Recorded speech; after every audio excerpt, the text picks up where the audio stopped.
আল্লাহু আকবার। একই মৃত্যু, কারো জন্য শাহাদাত হবে, কারো জন্য আযাব হবে। ঠিক কি ঠিক না? হযরত ইয়াকুব নানতুবি রাহমাতুল্লাহ আলাইহি দারুল উলুম দেওবন্দের সর্বপ্রথম সদরুল মুদাররিস, শিক্ষক প্রধান। আমার আসল আলোচনা ছিল গুনাহের দ্বারা অন্তরে অন্ধকার দেখা দেয়, অন্তর অন্ধকারচ্ছন্ন হয়ে যায়, সেই কথাটা বুঝানো। এমনি ইয়াকুব নানতুবির একটু পরিচয় দিলাম। আল্লাহ তাআলা অনেক গোপন বিষয় তার চোখের সামনে প্রকাশ করে দিতেন, অনেক ভবিষ্যতের বিষয়ে আল্লাহওয়ালার সামনে স্পষ্ট হয়ে যেত। শয়তান আমার চেয়েও সতর্ক, আমি তো শয়তান দেখি না। শয়তান আমাদের রগের রেশায় চলে। শয়তান ভিতরে ঢুকে কলব অন্তঃকরণে ওয়াসওয়াসা দেয়। শয়তানের প্ররোচনায় পড়ে কখনো কোনো গুনাহ হয়ে গেলে এই পাপ, এই গুনাহ মোচন করার জন্য মহা ঔষধ দিয়ে দিয়েছেন স্বয়ংকে আল্লাহ। সেই ঔষধ আর প্রতিকারের নাম হলো তওবা, ইস্তেগফার। কি নাম? গুনাহ ও তার প্রতিকার তওবা, ইস্তেগফার। কোনো গুনাহ হয়ে গেলে প্রতিকার আছে, প্রতিষেধক আছে। ওই পাপ মোচনের উপায় আল্লাহ রাখছেন, আলহামদুলিল্লাহ। এমন কোনো গুনাহ নাই যে গুনাহ, যেই পাপ মোচনের কোনো ব্যবস্থা আল্লাহ রাখেন নাই, আলহামদুলিল্লাহ। লস হয়ে গেলে টাকা পয়সা আবার উপার্জন করা কঠিন। গুনাহ হয়ে গেলে তওবা করা সহজ না কঠিন? কত সহজ। প্রতিটা মুহূর্তে আল্লাহ রাব্বুল আলামিনের ওলি হওয়ার দরজা খোলা, উন্মুক্ত। আপনি আমি যত বড় গুনাহগার হই না কেন, যত বড় পাপী তাপী হই না কেন, একটু তওবা ইস্তেগফার করে আল্লাহর কাছে ক্ষমা চাইতে দেরি, আল্লাহর প্রিয়, আল্লাহর ওলি হইতে দেরি নাই। ওলি হওয়ার দরজা খোলা না বন্ধ? রাজি আছি? আল্লাহর ওলি হইতে রাজি আছি? ওলি মানে বন্ধু। ওলি মানে কি? কার বন্ধু হব? খুব সহজ পথ। তওবা করব, ইস্তেগফার বেশি পড়ব। হযরত আদম আলাইহিস সালাতু ওয়াস সালামের মাধ্যমে গুনাহ হয়ে যায়, শয়তানের প্ররোচনায়, ধোকায়, প্রতারণায় পড়ে আল্লাহর একটা হুকুম ছুটে যায়। আল্লাহর হুকুম যখন ছুটে যায়, গুনাহ হয়ে যায়, বান্দার দিলটা অন্ধকার হয়ে যায়। কোটি টাকা দিয়াও সেই অন্ধকার দূর করা যায় না। বিশ্বাস করেন, টাকার মালিকরা গুনাহ করে, অন্যায় করে, টাকায় টাকায় তাদেরকে অবাধ্য করে তোলে। পয়সা সম্পদ তাদেরকে আল্লাহর অবাধ্যতায় লিপ্ত করে। ওরা খুব মৌজ মস্তি ফুর্তি করে, কিন্তু মনে শান্তি থাকে না, মনটা কলুষিত হয়ে যায়। মনটা কি হয়ে যায়? অন্ধকারচ্ছন্ন ছেয়ে যায় অন্তরে। আপনি গরিব হতে পারেন, অসহায় হতে পারেন, আপনি যদি আল্লাহর নাফরমানি না করেন, আপনার অন্তরটা আলোকিত থাকবে। আত্মার একটা শক্তি আপনি পাবেন, শান্তি, প্রশান্তি, আল্লাহর পক্ষ থেকে একটা স্বস্তি আপনি পাবেন, যেটা গুনাহগার বান্দা তামাম দুনিয়ার মালিক হয়েও পাবে না। সেই স্বস্তি, সে আত্মার প্রশান্তি আপনি আল্লাহর নাফরমানি থেকে নিজেকে মুক্ত রেখে পেতে পারেন ইনশাআল্লাহ। গরিব মানুষের দিলটা আলোকিত হতে পারে। টাকা নাই, পয়সা নাই, অভাব অনটনে জর্জরিত, কোনো অসুবিধা নাই, গুনাহটা ছেড়ে দেন, আপনার আত্মাটা আলোকিত থাকবে ইনশাআল্লাহ। গুনাহ হওয়ার সাথে সাথে আত্মা অন্ধকারচ্ছন্ন হয়ে যায়, আমি আপনি বুঝতে পারি না, আল্লাহওয়ালারা বুঝতে পারেন। আত্মার অন্ধকারাচ্ছন্ন ভাব তারা অনুভব করতে পারেন। দারুল উলুম দেওবন্দের প্রথম সদরুল মুদাররিসিন হযরত মাওলানা ইয়াকুব নানাতভী রাহমাতুল্লাহ আলাইহি, মস্ত বড় আল্লাহওয়ালা, সাহেবে কাশফ বুজুর্গ, কাশফওয়ালা বুজুর্গ। অনেক পর্দার আড়ালের বিষয় তিনি সচক্ষে দেখতে পাইতেন। এমন একটা আত্মা আল্লাহ তাকে দিয়েছেন, এমন একটা চোখ আল্লাহ তাকে দিয়েছেন। আল্লাহু আকবার।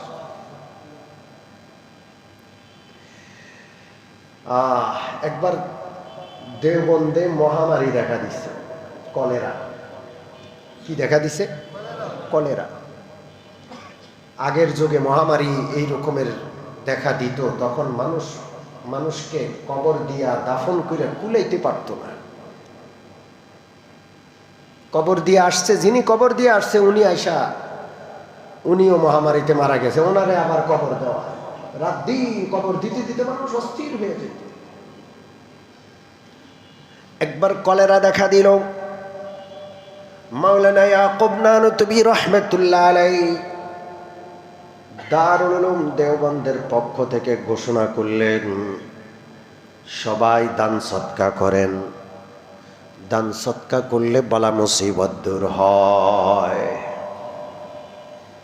কারণ হাদিসে আছে, ইন্নাস সাদাকাতা লা তুতফিউ গাদাবার রাব্বি ওয়া তাদফাউ মিতাতাস সু। সাদাকার দ্বারা আল্লাহর গোসা ঠান্ডা হয়ে যায়। বান্দা গুনাহ করে, গোসা হন কে? ওই গুনাহগার বান্দা যখন সদকা করে আল্লাহর গোসা কি হয়ে যায়? ঠান্ডা হয়ে যায়। ওয়া তাদফাউ মিতাতাস সু। বান্দা গুনাহ করে অপমৃত্যুর সম্মুখীন হয়ে যায়, কিন্তু বান্দা যখন দান করে আল্লাহ তাআলা তার অপমৃত্যু থেকে তারে রক্ষা করে দেন, সুন্দর মৃত্যু হয়। তো ইয়াকুব নানাতভী রাহমাতুল্লাহ আলাইহি দেওবন্দের স্থানীয় অধিবাসীদেরকে বললেন, খুব বেশি দান করো। তখন কিছু লোক ঠাট্টা করা শুরু করলো। কি করা শুরু করলো? ঠাট্টা মস্কারি। মাদ্রাসায় মনে অভাব পড়ছে, মোল্লারা তো কিছু কইলেই খালি চাঁদা। এরকম কিছু মানুষ আছে না নাই? আলেমরা আপনাদের কাছ থেকে মাদ্রাসার জন্য, মসজিদের জন্য অনুদান চায়। মনে রাখবেন, আপনি যদি দেন, আপনি নিজের উপরে অনুগ্রহ করলেন। ওই আল্লাহওয়ালা আলেম মসজিদ মাদ্রাসায় দানটা গ্রহণ করে আপনার উপর অনুগ্রহ করল। সরকার টাকা নেয়, ট্যাক্স নেয়, ভ্যাট নেয়, আপনার উপর অনুগ্রহ করে না, আপনি বরং দেশের উপর অনুগ্রহ করেন। সরকারকে ট্যাক্স দেন, ভ্যাট দেন, কিন্তু একমাত্র আল্লাহর রাস্তায় দান করার প্রতি উদ্বুদ্ধ করে আলেম ওলামা আপনাকে একটা সৎ কাজ করাইয়া আপনার উপর অবদান রাখলো। আপনি দান করলেন, সওয়াব কার? নিজের। মাদ্রাসায় দিলেন, সওয়াব কার? সাদাকায়ে জারিয়া। মসজিদে দিলেন, সওয়াব কার? নিজের। ওলামাদের কথা শুনে দান করলেন, এই অনুগ্রহ স্বীকার করতে হবে। কিছু অবুঝ মানুষ ঠাট্টা করলো, মাদ্রাসার ফান্ডে মনে হয় অভাব দেখা দিছে, এক উসিলায় হুজুর আমাদের কাছে দান চায়, চাঁদা চায়। হুজুর এই ঠাট্টার কথা শুনে বড় কষ্ট পেলেন, শুধু বললেন, ইয়াকুব এবং ইয়াকুবের আত্মীয় স্বজনেরও সেই রোগে আক্রান্ত করুক। ইয়াকুব নিজের কথা এবং নিজের পরিবারের লোকজন আক্রান্ত হোক। এমন মহামারী দেখা দিল, দেওবন্দ এলাকা সাফ হয়ে গেল, মানুষ আর নাই। এমনকি সেই কলেরা ঘুরতে ঘুরতে হুজুরের পরিবারেও আসলো। হুজুরের পরিবারের সব সদস্য মরে গেল, হুজুর নিজেও শাহাদাত বরণ করলেন। নিজের ব্যাপারেও নিজের ভবিষ্যৎবাণী সত্য হলো। আল্লাহওয়ালারা যা বলেন আল্লাহ তাআলা সেটা ফেলে দেন না। আল্লাহু আকবার। একই মৃত্যু, কারো জন্য শাহাদাত হবে, কারো জন্য আযাব হবে। ঠিক কি ঠিক না? হযরত ইয়াকুব নানতুবি রাহমাতুল্লাহ আলাইহি দারুল উলুম দেওবন্দের সর্বপ্রথম সদরুল মুদাররিস, শিক্ষক প্রধান। আমার আসল আলোচনা ছিল গুনাহের দ্বারা অন্তরে অন্ধকার দেখা দেয়, অন্তর অন্ধকারচ্ছন্ন হয়ে যায়, সেই কথাটা বুঝালো। এমনি ইয়াকুব নানতুবির একটু পরিচয় দিলাম। আল্লাহ তাআলা অনেক গোপন বিষয় তার চোখের সামনে প্রকাশ করে দিতেন, অনেক ভবিষ্যতের বিষয়ে আল্লাহওয়ালার সামনে স্পষ্ট হয়ে যেত। কাশফওয়ালা বুজুর্গ ইয়াকুব নানতুবি রাহমাতুল্লাহ আলাইহি এক লোক দাওয়াত করলো, এই আল্লাহর ওয়ালি তার দাওয়াত খেলেন। খাওয়ার পরে তিনি বুঝতে পারলেন এই লোকটার কামাই, এই লোকটার উপার্জন সন্দেহ মুক্ত নয়। সন্দেহযুক্ত কামাই করে কি করে না অনেক। একটা হইলো ডাইরেক্ট হারাম কামাই করে, আর একটা হইলো হারাম না কিন্তু কথার মারফেজ দিয়া হালাল পবিত্র কামাইটাকে একটু ছোঁয়া লাগায় দিছে অপবিত্রের। এরকম লোক আছে না নাই? সরাসরি হারাম কামাই নাই, হালাল কামাই, কিন্তু একটু কথার মারফেজ দিয়া কাস্টমাররে একটু বিভ্রান্ত করে দিল। কামাই হালাল কিন্তু তাইয়্যিব না, পবিত্র না। ইয়াকুব নানতুবি ওই লোকটার দাওয়াত খাওয়ার পর অন্তরে অন্ধকার অনুভব করলেন, বুঝতে পারলেন এই লোকটার উপার্জন পূর্ণ কি নয়, পবিত্র নয়। হযরত বলতেন 2 মাস পর্যন্ত এই অন্ধকার আমি অনুভব করি। কয় মাস? মনের ভিতরে গুনাহের আগ্রহ জন্মে, গুনাহ থেকে বাঁচার শক্তি পাই না, গুনাহের প্রতি উৎসাহ, গুনাহের দিকে ছুটে মন। হালাল পবিত্র রিজিক বক্ষণ করলে গুনাহ থেকে বাঁচতে পারে, আত্মার শক্তি পয়দা হয়। নাফরমানি থেকে বাঁচতে পারে, ইবাদতের তৌফিক লাভ হয়। প্রক্ষান্তরে হারাম অপবিত্র রিজিক যদি কেউ খায়, ইবাদত থেকে বঞ্চিত হয়, অন্তর অন্ধকারাচ্ছন্ন হয়, ইবাদতের তৌফিক নষ্ট হয়, গুনাহের প্রতি আগ্রহ হয়। আমরা বুঝতে পারি না, আল্লাহওয়ালারা বুঝতে পারে গুনাহের এই পরিণতি। আমরা কেন বুঝতে পারি না? আমরা বুঝতে পারি না কারণ হলো গুনাহ করতে করতে আমাদের অনুভূতি ভোঁতা হয়ে গেছে। একটা দৃষ্টান্ত দিলে বুঝতে সুবিধা হবে।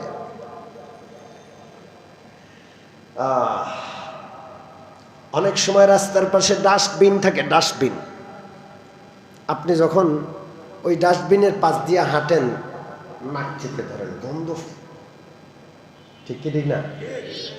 আরেকটা লোক সারা রাত দিন ওই ডাস্টবিনের পাশে বসে ব্যবসা করে, সে নাক চাপে না। চাপে? কথা কয় না, চাপে না, সে সারাদিন ওখানেই বসা। আর যারা সুইপার কাজ করে ওরা তো ওর ভিতরে ঢুকে যায়, কাজ করতেই আছে, ঘাটাঘাটি করতেছে, ওদের কাছে গন্ধই লাগে না। গন্ধ আছে না নাই? যে সারাদিন ওখানে থাকে ওর আর গন্ধ লাগে না। কথা কি বুঝতে পারছেন? তো আমরা গুনাহের দুর্গন্ধের ভিতরে সারাদিন থাকি, অন্তরটা তো অন্ধকারে, আর অন্ধকার অনুভব করার ক্ষমতা কই? ক্ষমতাই নষ্ট হয়ে গেছে। আর আল্লাহওয়ালাদের অন্তর হলো পরিচ্ছন্ন, পবিত্র। এই জন্য সামান্য গুনাহ হলেও তারা অন্তরে অন্ধকার আচ্ছন্ন হওয়ার বিষয়টা অনুভব করতে পারে। ঠিক কি ঠিক না?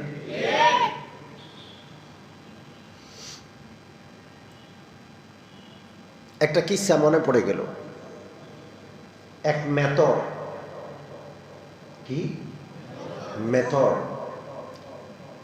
সে একবার এক এলাকা দিয়ে হেঁটে যাচ্ছে। সেই এলাকায় সব আতরের দোকান, চতুর্দিকে খুশবু আর খুশবু। আতর আর আতর, সুগন্ধি আর সুগন্ধি। ওই মেথর ওই এলাকায় গিয়া বেহুশ হয়ে পড়ে যায়। কি হয়ে পড়ে যায়?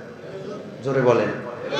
বেহুশ হয়ে মাটিতে পড়ে একেবারে আর দম নিতে পারে না, দম যেন আটকে যাচ্ছে তার। আরেক মেথর দূর থেকে দেখছে, দেখা অন্যরা তো পানি ডালতেছে, এই করতেছে সেই করতেছে। ওই মেথর আসল সমস্যাটা বুঝছে। ওই মেথরকে তোমরা সরো, আমাকে জায়গা দাও। সবাই মেথরকে জায়গা করে দিল। ওর সাথে একটা ময়লার ভাণ্ড ছিল, ওখান থেকে একটা কাঠিতে করে একটু পায়খানা উঠে ওর নাকের কাছে ধরছে, খালি লাফ দিয়ে সে উঠে গেছে। কথা কি বুঝতে পারছেন? কিছু নাফরমান আছে, মসজিদ ভালো লাগে না, আছে না নাই? কিছু নাফরমান আছে, ওয়াজ মাহফিল ভাল লাগে না, নাচ গান ভাল লাগে, সিনেমা ভাল লাগে, নগ্ন বেলেল্লাপনা বেহায়াপনা ভাল লাগে, ইসলামের মতো শালীন জিনিসটা তার ভাল লাগে না। এমন লোক আছে না? না, ও হইল মেতর মার্কা মানুষ। ঠিক কি ঠিক না? ইসলাম সহ্য করার মতো ক্ষমতা এই লোকটার নাই। যেমন ওই মেতর গুড় পায়খানার গন্ধ শুকতে শুকতে আতরের গন্ধ এখন আর তার ভাল লাগে না, সে বেহুশ হয়ে যায়। ঠিক কি ঠিক না? আসেন আসল কথায় ফিরে আসি। গুনাহ হয়ে গেলে অন্তর অন্ধকারচ্ছন্ন হয়ে যায়। কি হয়ে যায়? গুনাহ মাপ পাবো কিভাবে? নেক আমলের দ্বারা গুনাহ মাফ হয়। কি আমলের দ্বারা? জোরে বলেন। যদি বান্দা নেক আমল করে গুনাহ মাফ হয়। ইন্নাল হাসানাতি ইউযহিবনাস সাইয়্যাত। কোনো কারণে কোনো গুনাহ হয়ে গেলে সাথে সাথে একটা নেক কাজ, সৎ কাজ করে ফেলুন। আল্লাহ তাআলা সৎ কাজের উসিলায়, নেক কাজের উসিলায় গুনাহ মাফ করে দেন। করবো ইনশাআল্লাহ। এক সাহাবী খেজুর বিক্রি করতেন। কি বিক্রি করতেন? এক সুন্দরী নারী তার দোকানে আসছেন। ক্রেতা খেজুর কেনার জন্য আসছে। হঠাৎ করে ওই সাহাবীর নজর পড়ল, শয়তানের ধোকায় পড়লেন। ওই নারীকে বললেন, দোকানের সামনের অংশে যেমন খেজুর আছে, আরো ভালো ভালো খেজুর ভিতরের অংশে আছে। ওই নারী ভিতরের অংশে যখন যায়, ওই সাহাবী তার গায়ে হাত দেয়। কিন্তু সাহাবী তো শয়তানের ধোকায় পড়ে গায়ে টাচ করার সাথে সাথেই সেট করে উঠল অন্তর, যাহারে আমি তো গুনাহ করে ফেললাম, আমি তো অন্যায় করে ফেললাম। কাঁদতে কাঁদতে রাসূলুল্লাহর দরবারে যায়। ইয়া রাসূলুল্লাহ, আমি এত বড় অন্যায় করেছি, এত বড় অন্যায় আর হয় না। নবীজি জিজ্ঞেস করলেন, কি করলা? ইয়া রাসূলুল্লাহ, এক নারী ক্রেতা সুন্দরী আমার দোকানে গেছে, আমি কৌশলে তার ঘরের ভিতরে, দোকানের ভিতরের রুমে গিয়া তার গায়ে হাত দিছি। হাত দেওয়ার সাথে সাথে আমার অনুশোচনা হয়েছে, অনুতপ্ত হইয়া দৌড়াইয়া কাঁদতে কাঁদতে আসছি। নবীজি বললেন, এখন যাও, আজান হয়ে গেছে, নামাজ হবে, নামাজের পরে আমার সাথে সাক্ষাৎ করো। জামাতের সাথে নামাজ পড়া হলো।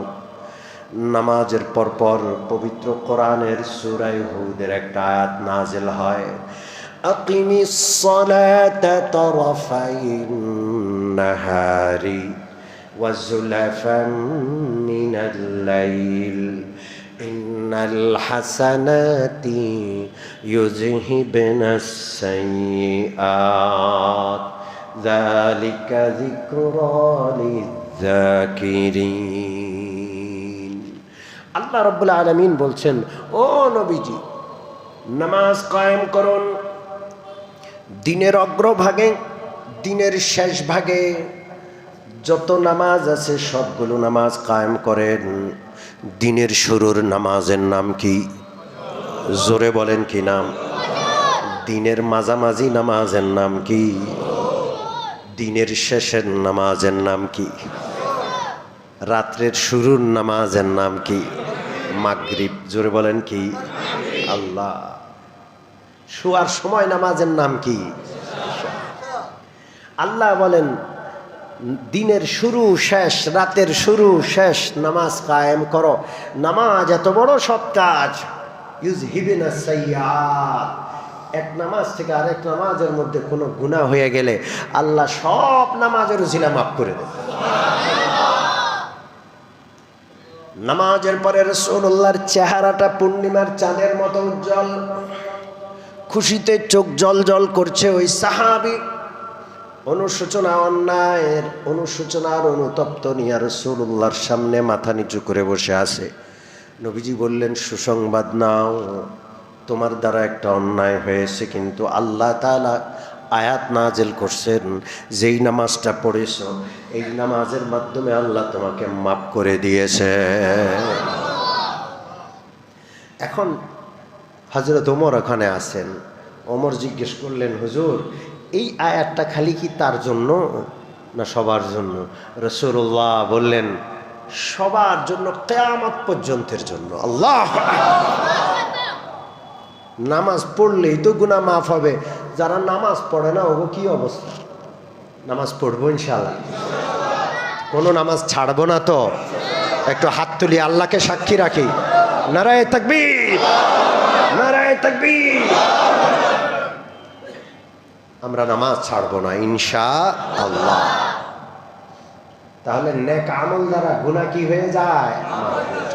আলহামদুলিল্লাহ, আলহামদুলিল্লাহ। সুন্নতের ইত্তেবা করার দ্বারা গুনাহ মাফ হয়।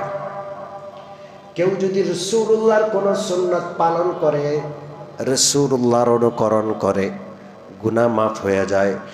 কুল ইন কুনতুম তুহিব্বুনাল্লাহ ফাত্তাবিউনি ইউহিব্বুকুমুল্লাহু ওয়া ইয়াগফির লাকুম যুনুবাকুম ওয়াল্লাহু গফুরুর রহিম।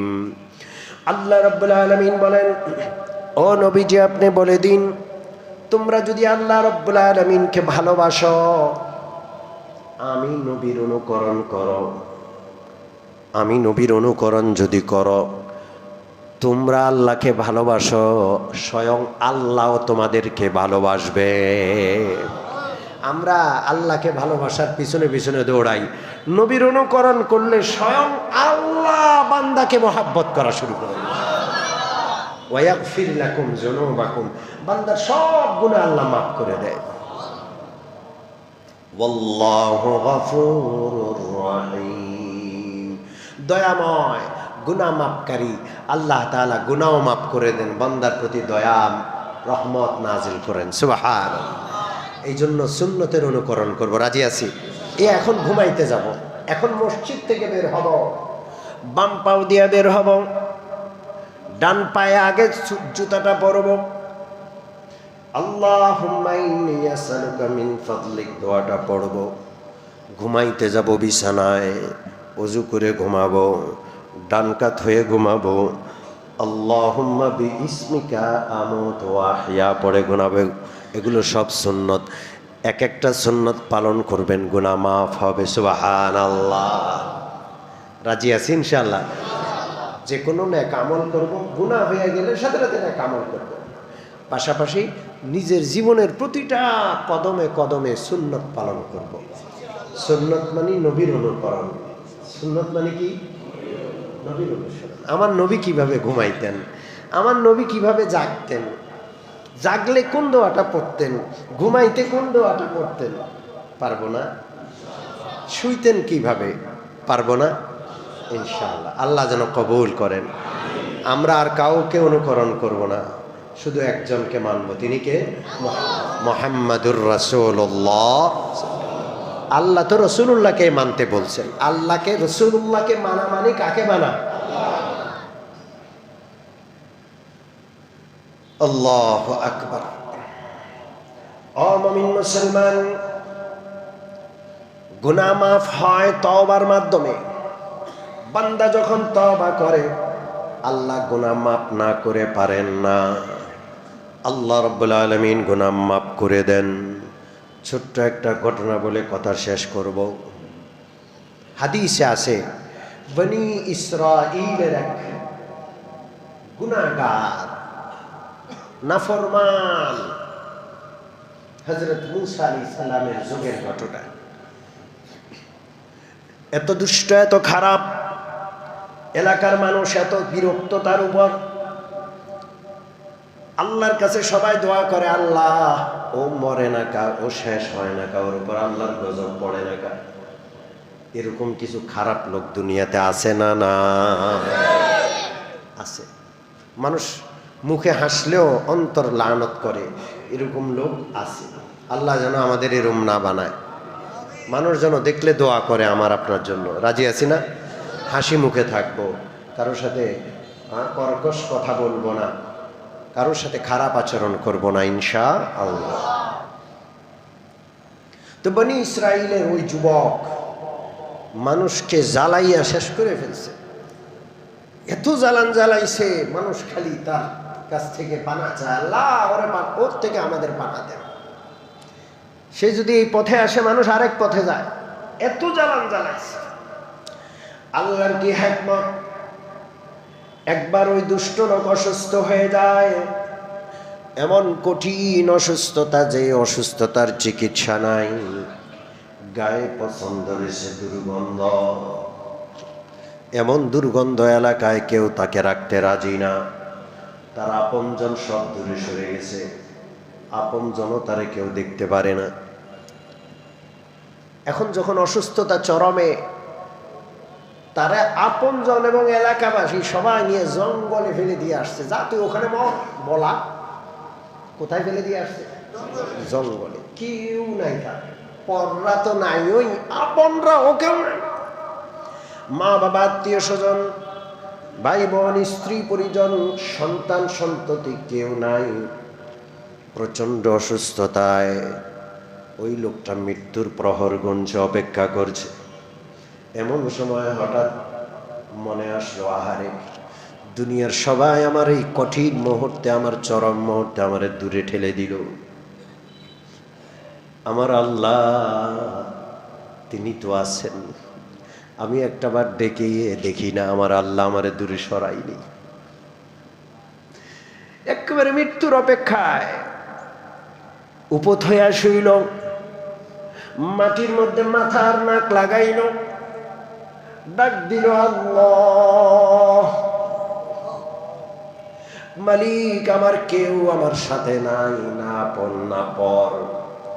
জন্মদাতা বাবা, গর্ভধারিণী মা, জীবন সঙ্গিনী স্ত্রী, যাদের সন্তানদের আমি জন্ম দিয়েছি, কেউ আমার পাশে নাই। আমার এই চরম মুহূর্তে কেউ নাই। মালিক, যার কেউ নাই, আপনি তো তার সাথে আছেন। আমি আপনাকে স্মরণ করি, আল্লাহ আমি এত অন্যায় করছি, সবাই আমার থেকে দূরে সরে গেছে। আল্লাহ গো, জিন্দগির অন্তিম মুহূর্তে আমি ক্ষমা চাই। কোন ক্ষমা প্রার্থীকে আপনি ফিরাইয়া দিতে পারেন না, এটা তো আপনার ওয়াদা। আমি আপনার কাছে ক্ষমা চাই, আপনি আমাকে মাফ করে দেন। সবাই আমাকে দূরে ঠেলে দিয়েছে, আপনার রহমত থেকে আমাকে দূরে সরাইয়েন না। তওবা করছে, 2 ফোঁটা চোখের পানি ফেলছে। তওবা করার পর লোকটা মরে গেছে। আল্লাহ রাব্বুল আলামিন যুগের নবী মূসা কালিমুল্লাহর কাছে ওহী পাঠালেন, ওগো মূসা, আমার একজন ওলি অমুক জঙ্গলে ইন্তেকাল করে আছেন, আপনি দৌড়াইয়া যান, নিজ হাতে বললাম তারে ধোয়াইবেন, কাফনের কাপড় পরাইয়া নিজে কবরের ব্যবস্থা করবেন। গোটা বনি ইসরাইলের লোকদের মধ্যে ঘোষণা করে দেন, এই লোকটা আমার ওলি, আমার এত বড় ওলি। যেই লোক যত বড় গুনাহগারই হোক না কেন, আমার এই ওলির কাফন দাফনে জানাজায় শরীক হইলে যত বড় গুনাহগার হোক, আমি সবাইরে মাফ করে দিব। নবী মূসা আলাইহিস সালাতু ওয়াস সালাম পুরা এলাকায় ঘোষণা করলেন, আল্লাহ রাব্বুল আলামিনের এক ওলির জানাজা আছে, তোমরা কেউ যেন বাদ না যাও। আমি নবী মূসাকে আল্লাহ ওহী মারফত জানিয়ে দিয়েছেন, এই জানাজায় যারা শরীক হবে, যত বড় গুনাহগারই হোক না কেন, আল্লাহর এই অলির জানাজার উসিলা আল্লাহ সব গুনাহ মাফ করে দিবেন। আল্লাহু আকবার, আল্লাহু আকবার, আল্লাহু আকবার। हर के खाहत गो बयाओ, हर के खाहत गो बैरो, हर के खाहत गो बियाओ, हर के खाहत गो बैरो, दारो गिरो हाज बोदर बादरी दरगाहे नीस। हजरत मूसार घोषणा শুনে গোটা এলাকার লক্ষ লক্ষ মানুষ আল্লাহর ওলির জানাজায় সবাই আবদার করলো, গো আল্লাহর নবী মূসা, এত বড় আল্লাহর ওলি আর কখনো শুনি নাই যার জানাজায় গেলে জীবনের গুনাহ মাফ হবে। আল্লাহ আপনার মাধ্যমে ঘোষণা করাইছেন, এত বড় ওলি যেহেতু, একটা নজর তার চেহারাটা দেখতে চাই। নবী মূসা আলাইহিস সালাম বললেন, দেখো। তার চেহারা খোলা হলো, গোটা এলাকার মানুষ এক নজর দেখাই সি সি বলা শুরু করলো, ওগো আল্লাহর নবী মূসা, এই লোকটা তো সে অপরাধী যার এলাকা থেকে আমরা বের করে দিছি, এমন কোনো অপকর্ম নাই জীবদ্দশায় সে করে নাই। এই লোকটা এত খারাপ আর আপনি বলেন আল্লাহর ওলি। আল্লাহর নবী মূসা আলাইহিস সালাম আল্লাহর কাছে দোয়া করলেন, আল্লাহ, লোকজন বলে লোকটা দুষ্ট, আর আপনি বলছেন আপনার ওলি জানাজায় শরীক হইলে জীবনের গুনাহ মাফ হয়ে যাবে। আল্লাহ রব্বুল আলামিন ওহী মারফত জবাব দিলেন, মূসা, মানুষজন যা বলে সেটাও ঠিক, আমি আল্লাহ যা বলছি সেটাও ঠিক। তওবা করার আগে এই লোকটা দুনিয়ার সবচেয়ে বড় পাপী ছিল। এমন কোন অন্যায়, এমন কোন গুনাহ, এমন কোন নাফরমানি যায় নাই যা সে করে নাই। আসলেও সে মস্ত বড় পাপী। এলাকার মানুষ তারে এলাকা থেকে বের করে জঙ্গলে ফেলে দিয়েছে। চূড়ান্ত অসহায় অবস্থায় এই লোকটা জমিনের মধ্যে নাক আর কপাল লাগাইয়া আমি আল্লাহকে আল্লাহ বলে ডাক দিছে। অনুতপ্ত হইয়া 2 ফোঁটা চোখের পানি ফেলে তওবা করেছে, ইস্তেগফার করেছে। কেউ তার পাশে নাই। আমি আল্লাহ আমার রহমতের ঢেউ নিয়ে তার পাশে আসছি। আমি আল্লাহর নিয়ম হলো, আমি শুধু গুনাহ মাফ করে ক্ষান্ত হই না, বরং গুনাহগুলোকে আমি নেকির দ্বারা পরিবর্তন করে দেই। ফাউলাইকা ইউবাদদিলুল্লাহু সাইয়্যাতিহিম হাসানাত। এই লোকটা ছিল সবচেয়ে বড় গুনাহগার। তার গুনাহ খাতা মাফ করে যখন আমি গুনাহের জায়গায় নেকি দিয়া দিলাম, গুনাহের সংখ্যা যেমন সবচেয়ে বেশি ছিল, এখন নেকির সংখ্যা সবচেয়ে বেশি হইয়া এই লোকটা আমার সাক্ষাৎ ওলি হয়ে গেছে। আল্লাহু আকবার। তওবা করতে রাজি আছি? সবাই রাজি আছি? আমাদের আব্বাজান আদম তওবা করেছেন, তাকে আল্লাহ জান্নাত থেকে বের করে দিয়েছিলেন। তওবা করার পর আব্বাজান আদম নবী হয়ে গেছেন। সুবহানাল্লাহ, আল্লাহর প্রিয় হয়ে গেছেন। তওবা করতে রাজি আছি? আল্লাহ যেন আদি পিতা আদম আলাইহিস সালাতু ওয়াস সালাম, আম্মাজান হাওয়া থেকে তওবার শিক্ষা গ্রহণ করার তৌফিক আমাদের দান করেন।